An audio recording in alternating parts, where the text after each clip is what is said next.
A Carrollton man is in a struggle with Oncor for the way crews left his property after a February storm. He says he gave crews permission to dig, thinking that they would then leave things the way they were found, but that is not the case at all. So he turned to Fox 4's Saul Garza for help.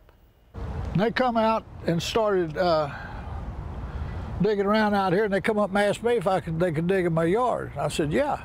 Little did Weldon Stockton know that decision would bring him weeks of headaches. In February, his electricity went out during a storm. Oncor crews showed up to his Carrollton home and started digging near his backyard. Power was restored.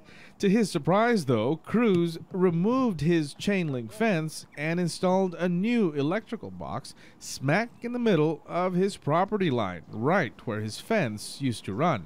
Well, I didn't put it back out because I thought they'd be back 2 or 3 days, you know.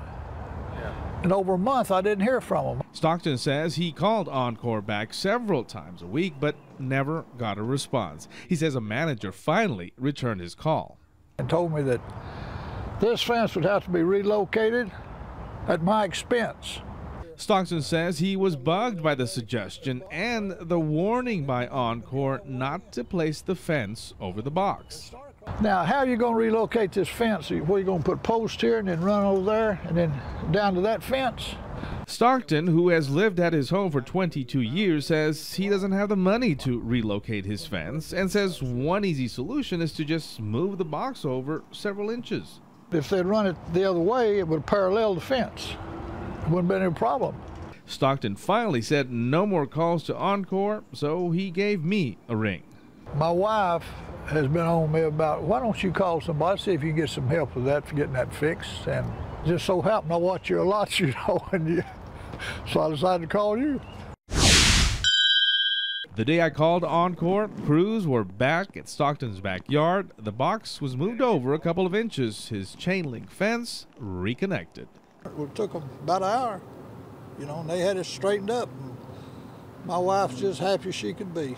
Oncor admits the box should not have been placed on Stockton's property line. It's now on the public easement along with the other utility boxes. Stockton no longer bugged. If you would run for mayor, I'd vote for you. I sure would. I'll tell you what, you did a good job on this. And that's, So I got your vote. You sure have. My wife too.